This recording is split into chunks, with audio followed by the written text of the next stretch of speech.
India వస్తారంట, prime minister వస్తారంట, వాళ్ళ గెస్ట్ హౌస్ కింద వీళ్ళు కట్టారంట. ప్యాలెస్ ప్యాలెస్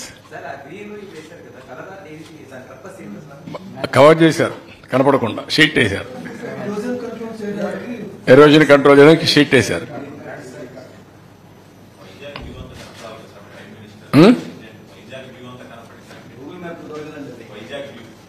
లేదా అమెరికా ప్రెసిడెంట్ చేస్తారేమో.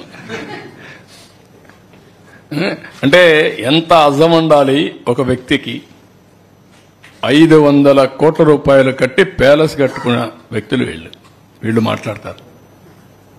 ఇప్పుడు ఏం చేయాలని అడుగుతున్నారు అందరూ. దాన్ని ఏం చేయాలి నాకైతే అర్థం కాలేదు, మీరే చెప్పాలా. ఇలాంటివి అరాచకాలకు పరాకాష్ట. ఇలాంటి ఆలోచన విధానం ప్రజలకు సేవకులుగా ఉండాలి తప్ప రాజులు కాదు, రారాజులు కాదు. అవన్నీ అయిపోయినాయి. ఇంకా వీళ్ళలో మార్పు రాలేదు. ఇది ప్రజాధనాన్ని అడ్డంగా దుర్వినియోగం చేయడం.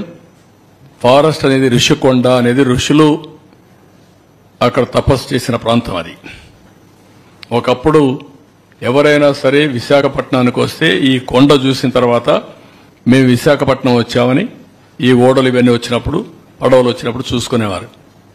అలాంటి ఋషికొండకు కూడా ఇది చేసే పరిస్థితి వచ్చారు. అక్కడ ఎర్రదెబ్బలు అవన్నీ అయిపోయినాయి. అవేం కనపడవు ఇప్పుడు, లేవు కదా, అన్ని పోయినాయి కదా, అయిపోయినాయి, మింగేశారు అవన్నీ. అది ఎంత బ్యూటిఫుల్ గా ఉందంటే నేను టూరిజాన్ని ప్రమోట్ చేయడానికి దాన్ని అంతా రిజర్వ్ చేసి ఒక కొన్ని వందల సంవత్సరాల్లో అలాంటివన్నీ ఏర్పడతా ఉంటాయి. భూమిలో వచ్చే మార్పులు కానీ, ఆ పర్టికులర్ గా ఉండే దీంట్లో రియాక్షన్స్ కానీ దానివల్ల వస్తాయి. అవి కూడా పోయే పరిస్థితికి వచ్చాయి. సో నెక్స్ట్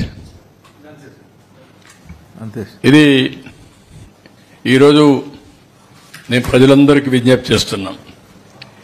మీ భూములు ఎవరైనా కొట్టేసినా, మీ అసైన్మెంట్ భూములు బలవంతంగా లాగేసుకుని ఫ్రీ హోల్డ్ చేసుకున్నా, లేకపోతే మీకు తెలిసి ఎక్కడైనా అరాచకాలు అన్యాయాలు చేసి ప్రభుత్వ భూములు కానీ ప్రైవేటు భూములకు కానీ హాని తలపెట్టిన వ్యక్తులుంటే అవన్నీ మాకు చెప్పండి. మళ్లీ తిరిగి మీకు ఇప్పించే బాధ్యత మాది. చట్ట వ్యతిరేకంగా ఆక్యుపై చేసుకున్న వాళ్ళని పనిష్ చేసే బాధ్యత కూడా తీసుకుంటాం. 2 ఖనిజ సంపద, భూగర్భ ఖనిజ సంపద సమాజ హితం కోసం ఉపయోగించుకోవాలి. అది కూడా వాల్యూ అడిషన్కి వెళ్ళాలి తప్ప ఇష్టానుసారంగా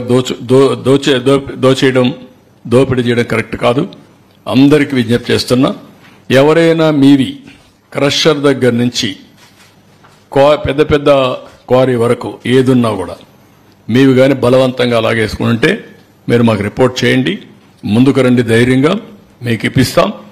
యథేచ్ఛగా ఫ్రీగా మీరు చేసుకునే స్వేచ్ఛ మీకు కల్పిస్తాం. ఇది 2ది. 3ది ఫారెస్ట్ ఏరియాని ఏ విధంగా కొట్టేశారో మీరే చూశారు. ఇలాంటి అడవులను కూడా మింగేసే ఈ ఆనకొండల్ని మనం గుర్తుపెట్టుకోవాల్సిన అవసరం ఉంది. వీళ్ళందరినీ పనిష్ చేయాల్సిన అవసరం ఉంది. ఆ రోజు ఫారెస్ట్ మినిస్టర్గా పనిచేసిన వ్యక్తులు కానీ, ముఖ్యమంత్రిగా పనిచేసిన వ్యక్తులు కానీ పదవికి అర్హుల. ప్రజాస్వామ్యంలో ఇలాంటి వ్యక్తులు ఉండవలసిన అవసరం ఉందని కూడా ప్రజలు ఆలోచించాల్సిన అవసరం ఉంది.